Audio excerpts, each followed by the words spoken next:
ندیم ملک صاحب کہے گا کہ اگر یہ کانفلکٹ مزید بڑھتا ہے تو عالمی معیشت پر کتنے اثرات مرتب ہوں گے اس کے؟ دیکھیے پہلے تو یہ امید رکھنی چاہیے کہ یہ سلسلہ چلتا رہے گا. آصف درانی صاحب کا تجزیہ صحیح ہے, یہ بات چیت کا سلسلہ ٹوٹا نہیں ہے. دونوں نے تجاویز ایکسچینج کی ہیں لیکن ان تجاویز کے اوپر اتفاق رائے نہیں ہے, دوسری سائڈ نے مانا نہیں ہے. انیشلی یہی ہوتا ہے, بڑی ہارڈ لائنز لیتے ہیں, میکسملسٹ جو ڈیمانڈز ہوتی ہیں وہ پہلے آپ کی جاتی ہیں, یہ ہم سارا کچھ مانگ رہے ہیں, یہ دیں گے تو بات آگے چلے گی. پھر یہ لیکن یہ جیسے جیسے آگے چلیں گے ویسے ویسے یہ ایک دوسرے کے لیے گنجائش بھی پیدا کریں گے. اور اگر یہ ٹوٹنے کا تاثر تقویت پکڑتا ہے, اگر یہ اسٹرانگ ہو جائے کہ نہیں کمپلیٹ آئسولیشن ہو گیا, ڈسکنیکٹ ہو گیا, کوئی رابطہ رہا ہی نہیں آپس میں, تو پھر تو گلوبل مارکیٹ دوبارہ وہ ان ڈیٹیل اسپن ہوگی, آئل پرائسز ایک دم سے اوپر جائیں گی, انفلیشنری پریشرز آئیں گے اور وہ دنیا ساری ایک دفعہ پھر ہل جائے گی. اور آبنائے ہرمز کیونکہ فی الحال ایران کا کنٹرول اس کے اوپر ہے, اس نے بند کیا ہوا ہے, تو جیسے جیسے وہ اس کا کنٹرول مزید سخت کرے گا پھر آئل پرائسز کے اوپر جو پریشرز ہیں وہ پورے یورپ کو, پورے ایشیا کو اور امریکہ کو سب کو ہلائیں گے. تو میری امید یہی ہے کہ یہ سلسلہ آگے چلے گا, ٹوٹے گا نہیں, کیونکہ یہ بندوق کے زور کے اوپر اگر امریکہ لے سکتا ہوتا ہے ایران سے کچھ تو وہ لے لیتا 40 روز میں. ایران اگر وہ اپنے میزائلوں یا شاید ڈرون سے اگر شکست دے سکتا ہوتا امریکہ کو تو وہ بھی ان 40 دنوں میں دے سکتا. تو اب بیٹھنا بات چیت کی میز کے اوپر ہی, یہیں بیٹھ کے راستہ نکالنا. تو لیٹس ہوپ کہ وہ ایک ریئلسٹک پوزیشن کی طرف دونوں سائڈ آ دیں اور معاملات کو آگے بڑھانا شروع کر دیں. اسٹیٹ آف ہرمز کے اوپر تھوڑا سا میرے خیال میں پاکستان, سعودی عرب, ایران کو چاہیے کہ ان ممالک کو انگیج کرے, ساتھ چائنا کو انگیج کرے. اسٹیٹ آف ہرمز کی بندش زیادہ دیر دنیا برداشت نہیں کر سکے گی, تو ایران کی پوزیشن ایک خاص حد تک تو اس دباؤ کے لیے وہ استعمال کر سکتا ہے, لیکن اگر پرولونگ کرے گا اس چیز کو تو پھر اس کے حوالے سے اس کے لیے مشکلات پیدا ہو سکتی ہیں. بہت فلیکسیبل رہنا چاہیے, بات چیت جب شروع ہو جائے بڑی ہارڈ لائن نہیں لینی چاہیے ان ایشوز کے اوپر. ٹھیک ہے ندیم ملک صاحب, بہت شکریہ, آپ نے اپنا وقت نکالا. دفاعی تجزیہ کار عابد لطیف صاحب بھی ہمارے ساتھ انہوں نے جوائن کیا بھی ہمیں, لیکن ان سے پہلے بات کرتے ہیں خالد چشتی صاحب. خالد صاحب بہت شکریہ آپ کے وقت کے لیے. اب آپ کیا دیکھتے ہیں مذاکرات جو ہے وہ پہلا مرحلہ, ہم اس کو یہ نہیں کہہ سکتے کہ ناکام رہا, مزید بات چیت, کیونکہ جے ڈی وینس نے بھی یہ کہا کہ امید ابھی باقی ہے, اور جو ایرانی وفد ہے اور وہ بھی یہی کہہ رہے ہیں کہ ابھی جو ہے امید پہلے ہی ملاقات میں نہیں کی جا سکتی تھی کہ معاملات جو ہیں وہ پہلے ہی سیٹنگ میں حل ہو جائیں, کہ 47 سالہ معاملہ چلتے چلے آ رہے ہیں. تو اب آپ معاملات کو آگے کس طریقے سے بڑھتا ہوا دیکھ رہے ہیں, اگلی نشست ہوگی یا بات چیت کا عمل کیسے آگے بڑھے گا؟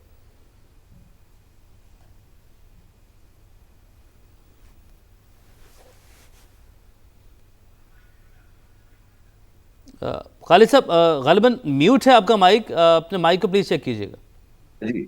جی ابھی آواز آ رہی؟ جی آ رہی ہے, اب کنٹینیو کیجئے گا. تو میں یہ کہہ رہا تھا کہ آلدو افسوسناک بات ہے کہ بریک آ گئی ہے, لیکن ابھی بھی پازیٹیو امید ہے. میں ملک صاحب کو بھی سن رہا تھا اور آنریبل ایمبیسڈر کو بھی. دیکھیے اس طرح کے مذاکرات جو ہیں, اور خاص طور پر ایک طرف سپر پاور ہو, ایک طرف بیک بائی اسرائیل اس کو بیک کر رہا ہو, دوسری طرف ایران ایک نہتا ملک جو 47 سالوں سے سینکشنز پہ تھا, بہت کنورجنس آسان نہیں ہوتی. اور اس طرح کی ابھی پروہیبٹیو قسم کی آپ نے دیکھا کاسٹ دونوں نے ملک دی ہے, دونوں سائڈوں نے دی ہے. ایران کا انفراسٹرکچر تباہ ہوا ہے, ملٹری انفراسٹرکچر ہے, ان کی ایئر فورس نیوی بہت ڈیمیج ہوئی ہے. لیکن دوسری طرف امریکہ کا بھی متھ بہت ٹوٹا ہے. وہ ایک زون تھا جس کے اندر ان کو لگتا تھا کہ وہ کسی ملک پر بھی جب حملہ کرتے ہیں تو اس کے اندر چند گھنٹے, چند دنوں کے اندر وہ اپنے مشن اچیو کرنے کے یا آبجیکٹیو اچیو کرنے میں کی پوزیشن میں ہوں گے. وہ نہیں ہوا.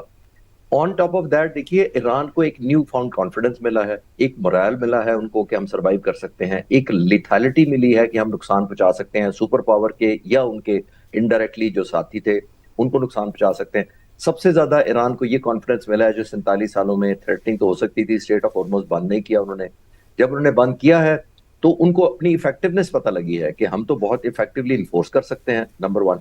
نمبر 2, انہوں نے دیکھا کہ اس جنگ شروع ہونے سے پہلے ہم دنیا کا صرف 4% تیل کنٹرول کر رہے تھے, جو تقریباً 85% یا 90% اپنی یہ ایکسپورٹ کرتے تھے, صرف چائنا کو کرتے تھے 1.38 بلین روزانہ کی بنیاد پر. تو یہ 4% تیل سے ان کو لگا کہ جب ہم اسٹیٹ آف ہرمز کنٹرول کرتے ہیں تو ڈائریکٹلی اور انڈائریکٹلی ہم تو سارا آلموسٹ 20% دنیا کا کنٹرول کرتے ہیں, انڈائریکٹلی ورلڈ اکانومی کنٹرول کرنا شروع ہو گیا ایران. تو آئی تھنک ان کو ایک نیو فاؤنڈ ریئلزم ملا اپنے لیے. جب آپ کو اس طرح کی ہوتی ہے, ایڈوانٹیجز ہوتی ہیں یا سکسیس لگتا ہے آپ کو, تو پھر آپ سمجھتے ہیں کہ میری بارگیننگ چپ بہتر ہوئی ہے, میرا لیوریج بہتر ہوا ہے. بعض دفعہ جب آپ مذاکرات میں آتے ہیں تو پھر اس زوم کے ساتھ یا اس ایڈڈ ویلیو کے ساتھ آتے ہیں جس میں ٹائم لگتا ہے آپ کو پھر کم بیک کرنے کے لیے ٹو دی مور ریئلزم, بجائے میکسملسٹ اپروچ کے ریئلسٹک اپروچ کی طرف ٹائم لگتا ہے. اور ویسے بھی یہ جنگ ایک اور نوٹ کریں, عام طور پہ جنگوں کے آلموسٹ 48 یا 72 گھنٹے کے اندر مذاکرات نہیں ہوتے. ایک نیچرل فینومنا ہوتا ہے, جنگیں جب ہوتی ہیں اس میں پاز آتا ہے, تو کولنگ پیریڈ بھی ہوتا ہے, ٹیمپرامنٹ کولنگ ہوتا ہے, ریئلزم ہوتا ہے, ویلیویشن ہوتی ہے, آپ نے کاسٹ پروہیبٹیو کتنا کیا دشمن کے لیے اس جنگ کو, وہ ہوتا ہے, تب جنگیں شروع ہوتی ہیں.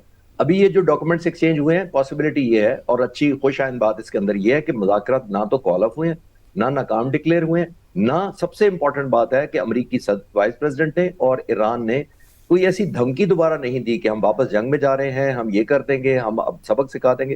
اس طرح کی جو پہلے بیانات آتے تھے اس سے پرہیز کیا گیا, وہ نظر نہیں آتے, جو کہ پازیٹیو سائن ہے, جس کا مطلب یہ ہے کہ پاکستان آج میزبانی کرے, اور پاسبلٹی اگر آئی ایم شیور کہ حکومت پاکستان نے اس مذاکرات کی کامیابی نہ ہونے کے بعد ضرور ریکویسٹ کی ہوگی امریکہ سے اور ایران سے بھی کہ سیز فائر کو ایکسٹینڈ کرے.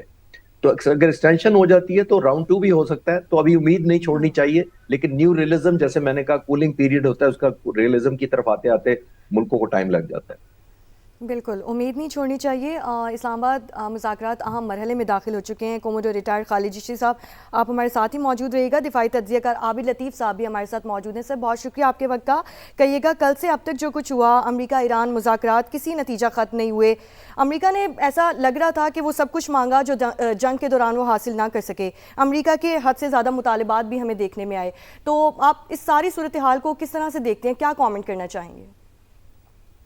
جی دیکھیں, جو سب سے خوش آئند بات یہ ہے کہ ٹھیک ہے مذاکرات میں بریک تھرو نہیں ہوا, لیکن بریک ڈاؤن بھی نہیں ہوا.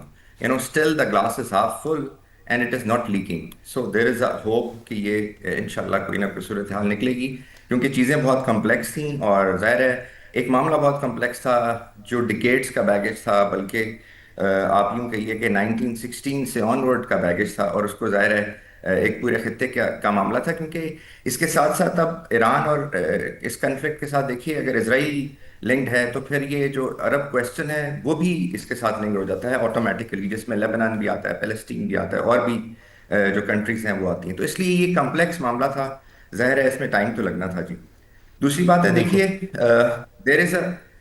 میں سمجھتا ہوں there is a shifting of goal post from American side. کیونکہ پہلے انہوں نے کہا تھا کہ جی آپ جو ہے انریچمنٹ وہ ایک لیول تک آپ کریں تو ایران کو کوئی اعتراض نہیں ہوگا. یہی چیز IAEA کے تھرو جو نیگوسیشنز ہوئی تھیں, لانگ نیگوسیشنز, جس کے بعد JCPOA سائن ہوا تھا, اس میں بھی کہی گئی تھی, بلکہ اس میں تو بہت ساری سنسیٹ کلازز تھیں کہ 3 سال کے بعد ایران یہ کر سکتا ہے, 7 سال کے بعد اس کو یہ اجازت ہوگی, 2030 کے بعد اس کو اتنی انریچمنٹ کی اجازت ہوگی, 35-37 کے بعد اس کو مزید اس کی اجازت ہوگی. سو ان کا مطلب JCPOA کا مقصد یہ تھا کہ جی ہم ایران کے اندر بقول ان کے رسپانسبل بیہیویئر انڈیوس کر رہے ہیں, تو انہوں نے اس کا ٹائم دیا تھا. لیکن all together signpost change کر کے یہ کہنا کہ جی آپ جو نیوکلیئر ٹیکنالوجی ہے وہی نہیں رکھ سکتے, آپ اس پہ بات نہیں ہوگی, آپ اس کو رول بیک کریں, تو آئی تھنک یہ بہت میں سمجھوں گا کہ ایک بہت ایک طرح سے سخت قسم کا یہ پوائنٹ ہے. کیونکہ ایران نے کہا ہے کہ جی ایران نے تو آپ کو پتہ ہے کہ علی خامنہئی صاحب کا فتویٰ ہے 2003 کا کہ نیوکلیئر ویپن رکھنا, اس کی ٹیکنالوجی حاصل کرنا یا اس کا استعمال جو ہے وہ اسلام میں اس کی اجازت نہیں ہے, اور ایران کہتا بھی یہ رہا ہے. تو آئی تھنک اس وجہ سے میں سمجھتا ہوں تھوڑا سا ڈیڈ لاک آیا ہے. اور دوسری چیز جیسے ایمبیسڈر صاحب کہہ رہے تھے وہ بہت امپورٹنٹ ہے جی. جو اسٹیٹ آف ہرمز ہے اس نے جو امریکن ڈومیننس ہے, خالی امریکہ کو اس کانفلکٹ میں نہیں, امریکن ڈومیننس کو چیک میٹ کر دیا ہے. کیونکہ دیکھیں جب بھی ایک ورلڈ پاور ہوتی ہے, امریکہ ابھی تک دنیا کو یونیپولر سمجھ رہا ہے, اسی لیے وہ جہاں دل کرتا ہے وہ جس طرح کی اسٹیٹمنٹ ٹرمپ صاحب دے دیتے ہیں, ایگریشن بھی کر لیتے ہیں. تو اس میں اس آرکیٹیکچر کے نیچے جو ہے جی کنٹرول آن آپ کہہ لیجیے the commerce and financial capital of the world ہوتا ہے. تو وہ اگر اسٹیٹ آف ہرمز پہ ایران کا کنٹرول ہو جاتا ہے, اور اس کی ریپرکشن یہ ہوگی کہ ظاہر ہے پھر ایک تو ایران کی مرضی سے سارا کچھ ہوگا, پلس پھر ایران جو پہلے کہہ چکا ہے ظاہر ہے اینیموسٹی تو ہے, تو پھر وہ ڈالرائزیشن یہاں پہ کچھ تھوڑا سا وینش ہوتی بھی نظر آئے گی, اس کی جگہ دوسری کرنسیز آ جائیں گی. تو امریکہ کا جو پورا ایک فائنینشیل آرکیٹیکچر ہے جو اسی جیو پولیٹیکل آرکیٹیکچر کے نیچے ہے, وہ کولیپس ہوتا ہوا نظر آئے گا اس کو.